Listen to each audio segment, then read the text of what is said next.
Hi friends, ഞാൻ Anilkumar. Life is PSC കോച്ചിങ്ങിൻ്റെ പുതിയൊരു എപ്പിസോഡിലേക്ക് ഏവർക്കും സ്വാഗതം. 2019 ജനുവരി 26 നമ്മുടെ രാജ്യം റിപ്പബ്ലിക് ആയതിൻ്റെ 70ാം വാർഷികം ആഘോഷിക്കുകയാണ്. നമുക്കറിയാം, ഇന്ത്യ റിപ്പബ്ലിക് ആയത് 1950 ജനുവരി 26 ഇന്ത്യ പൂർണ്ണമായും ബ്രിട്ടീഷ് ഭരണത്തിൽ നിന്നും മോചിതമായി ഒരു പരമോന്നത റിപ്പബ്ലിക് രാഷ്ട്രമായതിൻ്റെ ഓർമ്മയ്ക്കായി എല്ലാ വർഷവും ജനുവരി 26 നമ്മൾ റിപ്പബ്ലിക് ദിനമായി ആചരിച്ചു വരുന്നു. അതുകൊണ്ട് തന്നെ ഇന്നത്തെ ക്ലാസ്സിൽ ഞാൻ റിപ്പബ്ലിക് ദിനവുമായി ബന്ധപ്പെട്ട അറിവുകളാണ് നിങ്ങളുമായി പങ്കുവെക്കാൻ പോകുന്നത്. നമുക്ക് ക്ലാസ്സിലേക്ക് കടക്കാം. അതിനു മുമ്പ് ഒന്ന് പറഞ്ഞോട്ടെ, എൻ്റെ ക്ലാസ്സുകൾ നിങ്ങൾക്ക് ഇഷ്ടമാകുന്നുവെങ്കിൽ വീഡിയോയ്ക്ക് താഴെയുള്ള സബ്സ്ക്രൈബ് ബട്ടൺ ക്ലിക്ക് ചെയ്യൂ. അപ്പോൾ കാണുന്ന ബെല്ലൈക്കൺ കൂടി എനേബിൾ ചെയ്താൽ ഈ ചാനലിൽ ഞാൻ അപ്ലോഡ് ചെയ്യുന്ന ക്ലാസ്സുകളുടെ നോട്ടിഫിക്കേഷൻ നിങ്ങൾക്ക് ലഭിക്കുന്നതായിരിക്കും. ആദ്യമായി എന്താണ് റിപ്പബ്ലിക് എന്ന് നോക്കാം. ഒരു രാജ്യത്തിൻ്റെ പരമാധികാരം ജനങ്ങളിൽ നിക്ഷിപ്തമായിരിക്കുകയും തിരഞ്ഞെടുക്കപ്പെടുന്ന പ്രതിനിധികൾ മുഖേന അത് വിനിയോഗിക്കുകയും ചെയ്യുന്ന ഭരണസമ്പ്രദായമാണ് റിപ്പബ്ലിക് അഥവാ ഗണതന്ത്രം എന്നറിയപ്പെടുന്നത്. പൊതുകാര്യം എന്നർത്ഥം വരുന്ന റെസ് പബ്ലിക്ക എന്ന ലാറ്റിൻ പദത്തിൽ നിന്നാണ് റിപ്പബ്ലിക് എന്ന പദമുണ്ടായത്.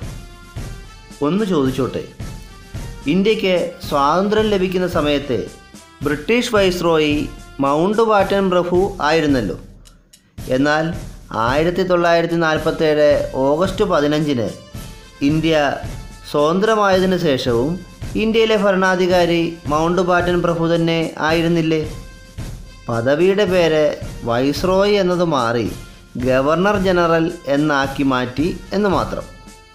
ഇദ്ദേഹത്തിന് ശേഷം ഗവർണർ ജനറൽ ആയത് സി രാജഗോപാലാചാരിയാണ്. 1947 ഓഗസ്റ്റ് 15 ഇന്ത്യ സ്വതന്ത്രമായത് മുതൽ 1950 ജനുവരി 26 ഇന്ത്യ റിപ്പബ്ലിക് ആകുന്നതുവരെ ഇന്ത്യ ഭരിച്ചിരുന്നത് ഈ രണ്ട് ഗവർണർ ജനറൽമാർ ആയിരുന്നു. ഇത് എന്തുകൊണ്ടാണെന്ന് നിങ്ങൾ എപ്പോഴെങ്കിലും ചിന്തിച്ചിട്ടുണ്ടോ? 1947 ഓഗസ്റ്റ് 15 ഇന്ത്യക്ക് സ്വാതന്ത്ര്യം ലഭിക്കുന്നത് ബ്രിട്ടീഷ് കോമൺവെൽത്തിൻ്റെ കീഴിൽ ഒരു പുത്രികാ രാജ്യമായിട്ടായിരുന്നു. ഇതിൻ്റെ തലവൻ ജോർജ് ആറാമൻ രാജാവായിരുന്നു.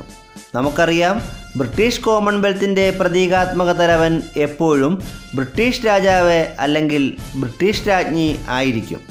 ജോർജ് ആറാമൻ രാജാവിൻ്റെ ഇന്ത്യയിലെ ഭരണപ്രതിനിധികളായിരുന്നു ഗവർണർ ജനറൽമാരായിരുന്ന മൗണ്ട് ബാറ്റൻ പ്രഭുവും സി രാജഗോപാലാചാരിയും.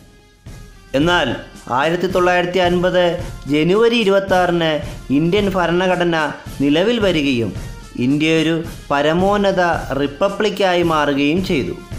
ഒരു റിപ്പബ്ലിക്കൻ രാഷ്ട്രത്തിൻ്റെ തലവൻ എപ്പോഴും രാഷ്ട്രപതിയായിരിക്കണമെന്ന് വ്യവസ്ഥയുള്ളതിനാൽ ജവഹർലാൽ നെഹ്റുവിൻ്റെ നിർദ്ദേശപ്രകാരം ഡോക്ടർ രാജേന്ദ്ര പ്രസാദിനെ ഇന്ത്യയുടെ പ്രഥമ രാഷ്ട്രപതിയായി നിയമിച്ചപ്പോൾ മേൽപ്പറഞ്ഞ ഗവർണർ ജനറൽ പദവി ഇല്ലാതാവുകയും ഇന്ത്യ ബ്രിട്ടീഷ് ഭരണത്തിൽ നിന്നും പൂർണ്ണമായി മോചിതമാവുകയും ചെയ്തു. ഇന്ത്യൻ ഭരണഘടനയുടെ ആമുഖത്തിൽ പറയുന്നത് ഇന്ത്യ ഒരു പരമാധികാര സോഷ്യലിസ്റ്റ് മതേതര ജനാധിപത്യ റിപ്പബ്ലിക് എന്നാണ്.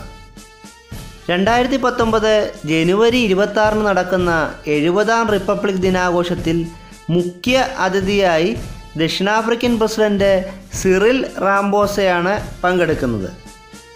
ദക്ഷിണാഫ്രിക്കൻ പ്രസിഡന്റ് സിറിൽ റാംപോസയാണ് 70ാം റിപ്പബ്ലിക് ദിനാഘോഷത്തിലെ മുഖ്യ അതിഥി. 2018 നടന്ന റിപ്പബ്ലിക് ദിനാഘോഷത്തിൽ ഏഷ്യയിലെ 10 പ്രമുഖ രാജ്യങ്ങളുടെ തലവന്മാരാണ് അതിഥിയായി പങ്കെടുത്തത്. 2017 നടന്ന റിപ്പബ്ലിക് ദിനാഘോഷത്തിൽ UAEയുടെ കിരീട അവകാശി Mohammed bin Zayed Al Nahyan ആയിരുന്നു അതിഥി. റിപ്പബ്ലിക് ദിന പരേഡ് നടക്കുന്നത് ഡൽഹിയിലെ രാജ്പഥിലാണ്. രാഷ്ട്രപതി ഭവനിൽ നിന്ന് റെഡ് ഫോർട്ട് വരെയാണ് രാജ്പഥ്.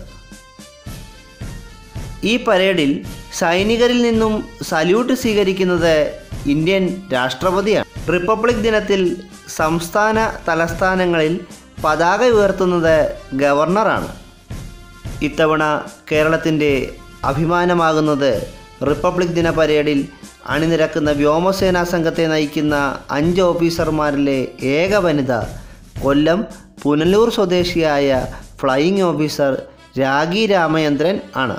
2017 റിപ്പബ്ലിക് ദിന പരേഡിൽ നാവികസേനാ സംഘത്തെ നയിച്ച കണ്ണൂർ സ്വദേശി അപർണ നായരാണ് റിപ്പബ്ലിക് ദിന പരേഡ് നയിച്ച ആദ്യ മലയാളി വനിത.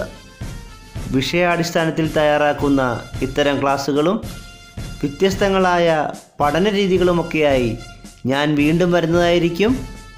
എൻ്റെ ക്ലാസ്സുകൾ നിങ്ങൾക്ക് ഇഷ്ടമാകുന്നുവെങ്കിൽ ചാനൽ സബ്സ്ക്രൈബ് ചെയ്യൂ, ഷെയർ ചെയ്യൂ. ജയ് ഹിന്ദ്.